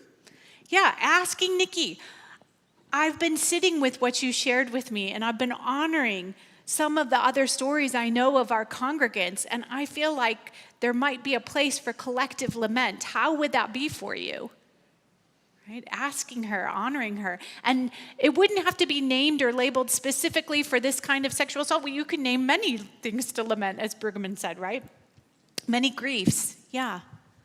Building off what the last two said, I would definitely refer to her own personal, deeper growth with a professional. But I think there's an insight to take from her experience to bring to the broader community, whether it's through lament or whether it's some focused preaching or bringing maybe some programming developed around restorative circles or some other sorts of practices to allow more voices to be heard. I can imagine coming in with her permission, preaching about how important finding your own voice is and the freeing nature of some of that. Mm-hmm. I mean, off the top of my head, I think the statistics on sexual assault for women and the cisgender women in the U.S. is 1 in 4. So you can imagine statistically that Nikki is not the only one in your congregation. So how do you engage in some targeted preaching or some ways of facilitating connection for the community around other kinds of intergenerational or isolated trauma? I think it's helpful for us so that no matter what the situation, whether it's a Nikki or a Patrick or whomever it is that is coming to us, we remind ourselves that the overarching thing we can do is to be a nurturing place. We hold a safe place. The church can then nurture as a community both the person and empower them. We're not there to fix them. We're not there to tell them what they should do. We're there to empower and equip them. And then the church can be that community, whether through the laments or prophetic things that are said from the pulpit about connection and authenticity and honesty and all of that. We are there to be the nurturing place. And that may be our overarching goal that connects people then from our perspective, the Christ that we know. Mm-hmm. And in saying about the church being a nurturing place, it makes me think about the difference between a safe space and a brave space. Because we all want our congregations to be safe spaces, but they are not always safe. And Nikki has told you that she feels intimidated by men, right? That she's afraid of sexual intimacy. I forget the exact language of the case study. But so how can you also tell Nikki, I'm now realizing that this may not always feel like a safe space for you? And what do you need from me to make it a brave space? So that if there are people you encounter in the congregation that make you uncomfortable, what do we do about that? Right? Because you want it to be that brave space for her. But the bravery doesn't, and the vulnerability doesn't all have to fall on her.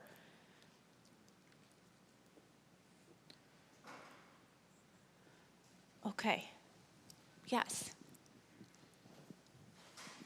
I think also maybe using the relatability of the biblical witness also. Stories of Esther, Ruth, Naomi, and other women who have experienced trauma but found resiliency through their faith in God. Mm-hmm. Yeah. How can you help her to tap into those stories? Which ones will she find to be meaningful or liberative or even sharing in a larger kind of communal context around some of those biblical narratives? Absolutely. In thinking about this, what came to mind with me was two incidents in the Bible. One, of course, was unfortunately when David's son assaulted his sister Tamar.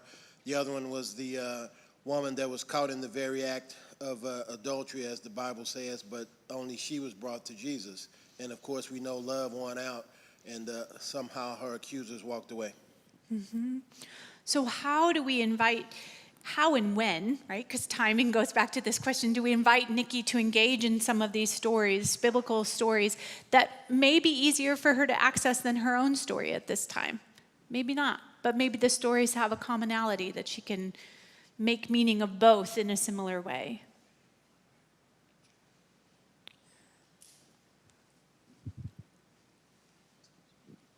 I think if you are a male in this position and she comes to you, finding ways to connect her with other females in the church, being intentional because she has trauma with men. So maybe being intentional with putting her with people with the same gender identity as her and letting her know that this is a safe space. I'm trying to be intentionally in saying that this is a safe space for you in this trauma that you have that is gender-based. Mm-hmm. Yeah, so who else can cultivate that sense of belonging for her in the congregation, given the root of some of her traumas, the gender base of her trauma? I appreciate the sense of urgency with referral, because that's what I do. I'm a retired trauma therapist. But I want to really be sure that she does not feel abandoned by her pastor. And she can really feel abandoned by her pastor if that happens too soon. So I always loved it when we could say, do you mind if I were the pastor, I would say, I would like to go with you for the first few sessions if you would be comfortable doing that. And explore that together so that she doesn't feel abandoned by the pastor who just passed her off as, oh, I can't deal with you. Mm-hmm. Yeah, so when we think about referral in any context, it's like passing on to someone while you continue to do what's in your scope, right? So it's never an abandonment, and it's always continuing, in this case, like this spiritual walk with her while someone else picks up the psychological walk with her in a more focused way. But I also want to name some of this referral, I think, comes to mind because of the nature of the case in intergenerational trauma. But somebody can be coming to you and saying, you know, I've converted to Christianity, but my grandmother was a Holocaust survivor, right? Or I've just uncovered this aspect of my family story. So it may be presenting in a way that seems as though it needs psychological attention, like in this case, but other times intergenerational trauma doesn't, and it still needs healing, right? This is where I think it's important to remember that, like, we are part of this healing network for survivors of intergenerational trauma, even if it's not in a psychological manner. Does that make sense? Yeah, it's psychospiritual. So, yeah. Thank you. Thank you. This is not a question directly related, but to your presentation in general. May I ask a question now, or should I wait? I am aware that I'm standing between you and lunch, so please ask a question, because I don't want to be that person. Thank you very much. My question was about the concentric systems that you presented, and especially the trauma that you presented to us was intergenerational. I am not simply referring to historical references of the current generation, but I do believe that intergenerational trauma, there has to be a continuum of the intergeneration. And living in a world where the migrant global citizens are much more transient, and there is a lot of the presence of the others into not simply in this culture, the United States, but when we get displaced from our native countries, our native lands, including the trauma that our ancestors, not simply our immediate parents could have suffered, it's not that we deny it, but going back to the concentric system, is there a case when that concentric system is disrupted because of this transient aspect of who we are as citizens of a larger world. And if that happens, can that reimagining, not simply of the new narrative, can a new language be created that would empower that person at the center of the systems? Mm-hmm. Yeah, it's a great question, and I think that the Brafenbrenner's model expands to the globe. I mean, we could even expand it cosmologically. So even the largest macro system does not have to be limited to a geographic arena in a sense.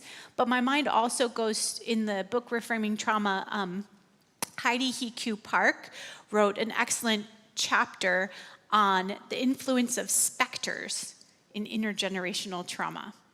And this idea that, you know, spirits and specters, regardless of our place, influence our experience of that trauma. So to your point about displaced persons and relocation and all of that, it doesn't mean that any of this concentric circles are abandoned just because you're placed in a new physical space. Because even if you were somehow disassociated from the generation above you, the theory is, right, psychologically, the specters are there. Right, these messages, and we see this epigenetically too. We can think of it theologically or spiritually, but we can also think of it genetically. So you continue with that on. So how do you restory is your question. How do you create a narrative?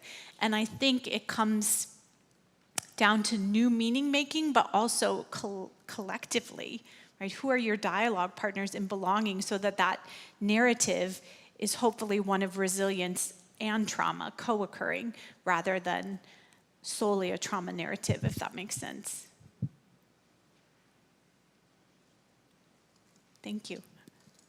This is more a general question as well. The puzzling scripture from Deuteronomy that I have pondered for years. I, the Lord your God, am a jealous God, punishing children for the iniquity of parents to the third and fourth generation of those who reject me, but showing steadfast love to the 1,000th generation of those who love me and keep my commandments. I have, for some time now, interpreted that sins of the fathers concept to mean the sins that have often been perpetuated against the fathers, the ancestors, the parents, those show up in those subsequent generations. And so this concept of intergenerational trauma has really given me some food for thought, and I'm going to keep working on that scripture. Do you have any insight on that scripture that might help us? Yeah, well, I think it's really interesting because I teach a lot of undergraduates now and I teach a lot of introduction to Christian theology. I often help them to think about approaching some of the Hebrew text as a Hebrew text, right, from the Old Testament. And so whether we look at Deuteronomy as a Christian scripture or a Jewish scripture is going to influence how we interpret that. And through a Christian lens, you know, a lot of people will say, well, that's original sin, right? We're all passing it down and on. But that's not the same way within Judaism. And so either way, I think you're absolutely right that it's the intergenerational transmission of sin. What that means theologically differs depending upon how you look at the text. But I think theoretically, theologically, it maps right onto this, right, in terms of whether thinking of it psychologically, genetically, spiritually, family systems theory, there's wisdom within that.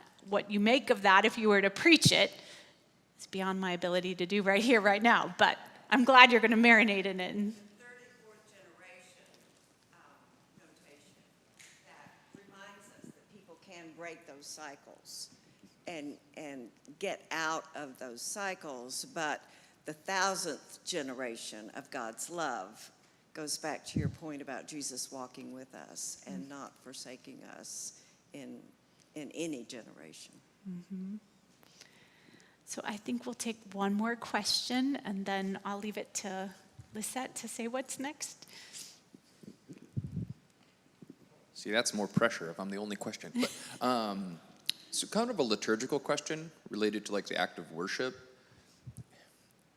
As much as I love things like the lectionary, do you feel that many of our styles of worship are not very narrative in how we handle the scriptures? They're far more, we isolate specific texts. You know, when I consider even my love of like John Wesley, he has like a whole sermon on like 6 words.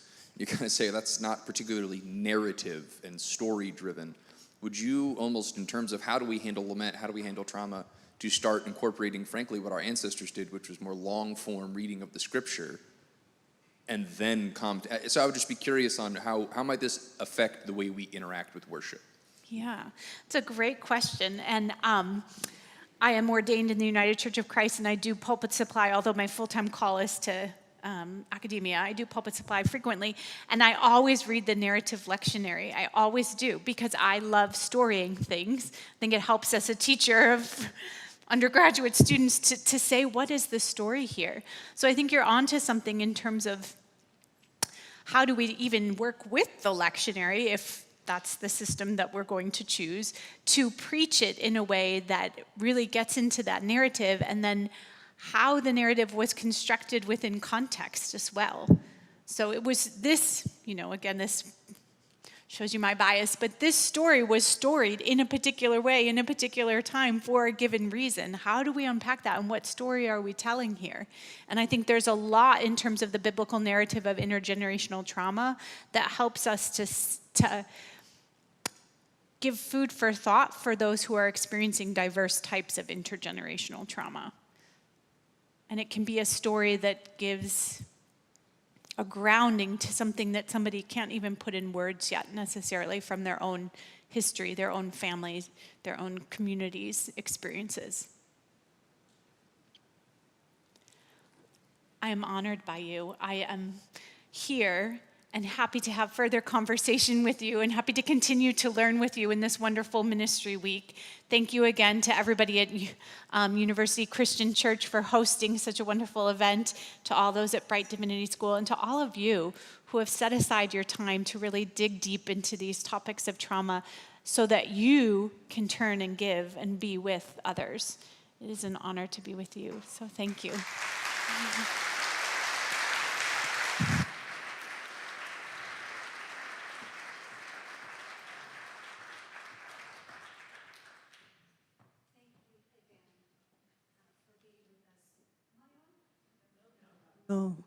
Oh, I am now. Thank you again, Jill, for being with us.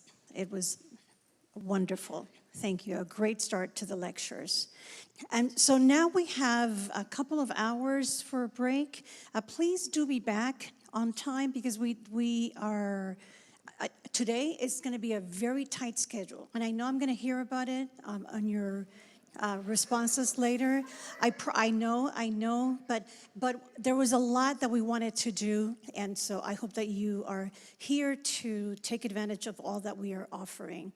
So you do have a couple of hours for break, and during that time, the thing that I forgot to mention this morning, it came to me.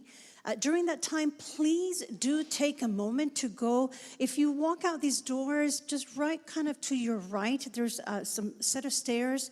And on the second floor, we have a whole array of nonprofit organizations. One of the things that we wanted to do for this ministry week is to invite nonprofits who are doing the work that many of you would like to do in your churches, but you don't have maybe the framework or the know-how. And so these nonprofits are doing this kind of work, and they need your help. And so it's a beautiful marriage, right, before the folks who are doing it and know what to do, and the people who have the desire to do the thing. And we have all kinds of ministries represented in these nonprofits, so please do take the time to go to the second floor and check out the different nonprofits and see if maybe you can connect with one of these that is doing something that is just burning in your heart. The other thing that we have upstairs is the bookstore. And so if you go upstairs, right to your right, The bookstore is in that corner. And all of the speakers who are here with us this week, for some of them, not all, but many of their books are available. And for faculty, books are also available, and even some of our Brite alum who have written books are also available at the bookstore. So take a moment to check out the bookstore and see what you might purchase. And be back here by 1:30, and we will hear from Dr. Cody Sanders at that time. Thank you all. See you soon.